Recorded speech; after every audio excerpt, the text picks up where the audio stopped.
Dear Game Freak, please stop ruining Pokemon. Pokemon was one of my favorite games growing up, but lately it seems like you've been adding new features that aren't that great when you had amazing things that everyone loved in the past. I will always love Pokemon, but it appears that as time goes on, you're running out of ideas and choosing quantity over quality. I think that you should take a step back to reassess and maybe listen to your community instead of trying to make as much money as possible. Ever since I was young, I've been playing Pokemon, and the first 7 generations were amazing. From Bulbasaur, Charmander, and Squirtle to Melmetal, there have been so many amazing Pokemon that I've wished I could catch in real life. But I feel like starting with Generation 8, new Pokemon started to lose my interest, and I kept going back to the old ones that I grew up with. In my opinion, there's a lot of things that aren't as good in Pokemon Sword and Shield, from the starters to the legendaries, and the new Gigantamax feature. I feel like Game Freak should have taken another year to improve what they had and released another amazing game. My first problem with Pokemon Sword and Shield are the starters. Sobble and Grookey look incredible, but their evolutions don't look great, and they don't even compare to the past generation starters.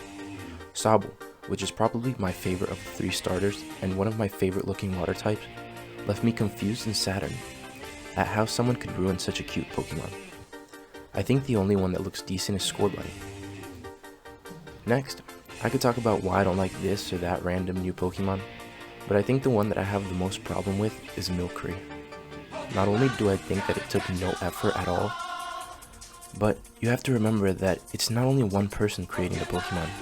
There's dozens, if not hundreds of people at Game Freak creating new Pokemon, and someone at Game Freak saw this Pokemon and thought to themselves, this is what the game needs. This is what will bring back old players and a ton of new ones. A blob of milk. They didn't think a strong fire or dragon type would be a good addition. My second problem with Pokemon Sword and Shield is the Gigantamax and Dynamax feature. Since they began introducing these cool new power-ups in Gen 6, they've just gotten worse. Mega Evolutions in Gen 6 were the best, and most people really liked them, but there were only a few new evolutions from 3 generations. They moved on to the next feature before exploring other Pokemon and generations. With Gen 7 came the introduction of Z-moves, which were an extra move Pokemon could do based on what type they were. This was actually a pretty cool idea that, in my opinion, should have been added onto the Mega Evolution in some way. Maybe once the Pokemon Mega evolved, you could add a Z-Crystal to your Mega Evolution bracelet, making it unlock a super strong move. Lastly, with Gen 8 has come Gigantamax and Dynamax. These are the 2 weakest features because anything special it might have added is diminished because all Pokemon can Dynamax. Also, why is it that every Pokemon can Dynamax, but only a few can Gigantamax, which is when their forms change? Shouldn't it be the other way around? Anyways, to me it's just a larger, less impressive version of Mega Evolution. My third problem with Pokemon Sword and Shield are the legendaries. The 2 new legendary dogs were lazily created. They took a popular animal and gave it a sword and shield.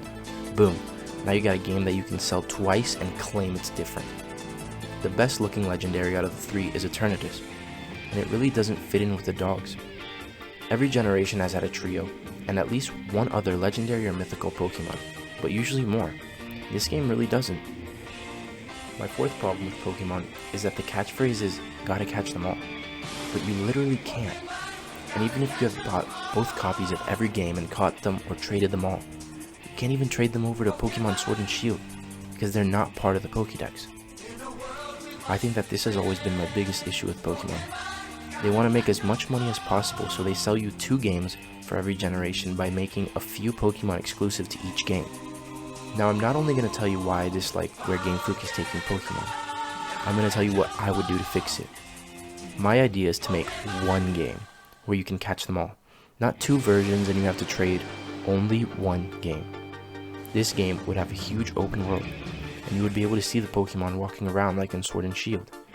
The game would start you off by saying that Team Rocket or whatever team they chose is killing Pokemon, and Pokemon are going to start going extinct. So it's your job to catch them all and save every species, and also to defeat the team.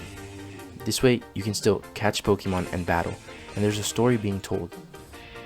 The Pokemon you catch will be transferred to a huge Pokemon sanctuary that will open new areas as you catch new types, and get bigger as you catch more of that type. For example, if you catch Bulbasaur, an open meadow will unlock and grow bigger as you catch more grass types, or an ocean, or a desert, or a tiger. The sanctuary will act as your home, and you would have a Pokemon and Pokemon Center. That way, if your Pokemon ever faint, you can come back home and see all the ones you've saved.